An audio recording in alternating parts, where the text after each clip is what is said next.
Boing! Hey, this is Eb. I'm here with another cool guitar. And this is one I've been working on. If you haven't seen it, I'll put a video up at the end. But the video of this guitar before, where I play it, I talk about kind of the origin of it. This belongs to my buddy Patrick, who's a recording engineer down in all that stuff.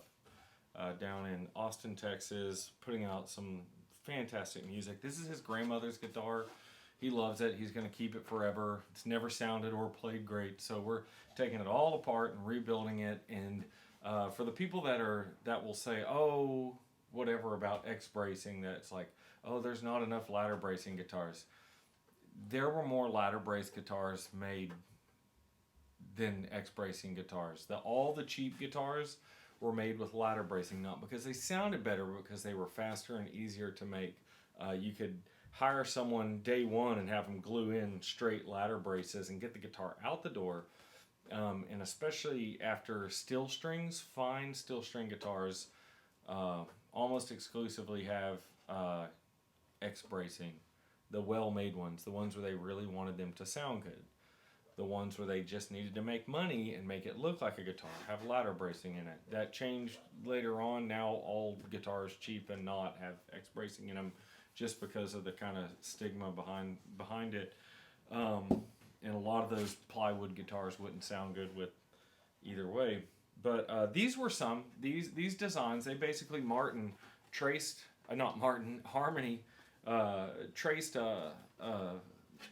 do I have one here? I don't have one here. They basically traced an OM guitar and made it, oh, here's one.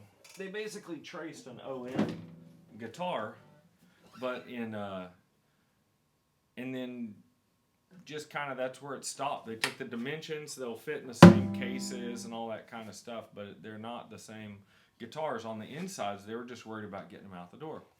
And that's where this one comes into play in a lot of the Harmony models. So you can take them apart and put them back to Martin standards, the guitars that they were impersonating, the guitars they were trying to look like, so that when they went and tried out a Martin and said, man, that sounds great, but I can't afford one, they open their little Sears catalog and they say, wow, that looks almost just like the other one. Mom, Dad, can I go ahead and get that one instead of saving up money so people get the Harmonies? That's pretty much how it worked. That was kind of their angle of getting these out. So I don't think it's wrong to X-brace them or anything like that, especially if that's the guitar they were trying to be all the time and that the design is flawed and never sounded good.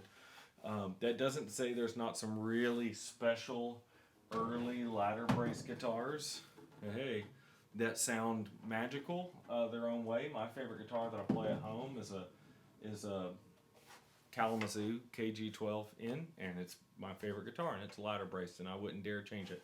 But these, there's nothing too great about them. So we are going to, I've got it all cleaned out now. If you can see here, let me do that. If you can see, there's got it all cleaned out. It's hard to see. This had 5 big old braces. 1, 2, giant bridge plate all the way across. Big, thick old thing. 4, I might be leaving one out. There was at least 5, if not 6 braces in here. It was obscene. You could have had a dance floor, put a dance floor on top of this thing. It was so overbraced. And then same for the back. I've got the braces off. I just need to clean it up. The back was just tremendously overbraced. And these were not light braces. These were big, thick, old, clunky things. 1, 2, 3, 4, 5. Big old back braces. And so neither the back nor top could move with the vibrations. You basically had just a piece of furniture that's painted really pretty. So after this, we're going to make this thing sound spectacular.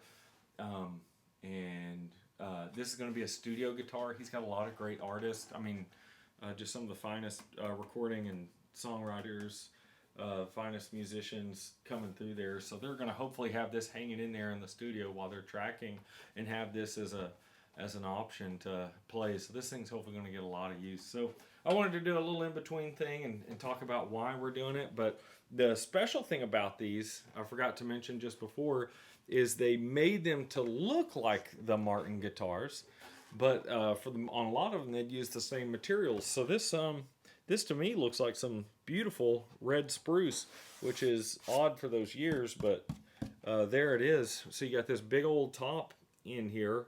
That's all solid wood. Even though it was a cheap guitar, it was put together. The materials are good, and the sides on these look to be, it's all messy, but it looks like some of these are maple, some are birch, but they're solid wood. So once you brace them back up, they're going to sound fantastic. They're going to sound like the guitars they imitated, and that's what I think is why it's worth doing. I think 100 years from now, I don't think people are going to be upset when they have one and they pick it up and it sounds like a Martin.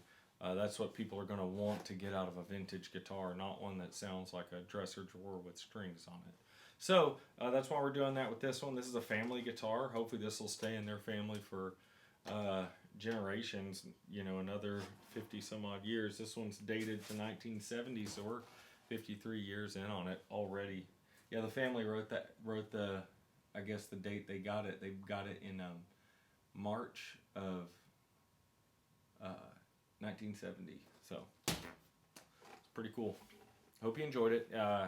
If you want to see the follow-up video on this, it's probably not out yet, or maybe it is, depending on when you're seeing this. Go ahead and hit that subscribe button, and you will get probably a notification and whatnot, but you'll be able to find this video again and see the finished one. You can also go back. I'm going to put the video up here somewhere of the previous video where I talk about it before and play it while it was still kind of strung up before.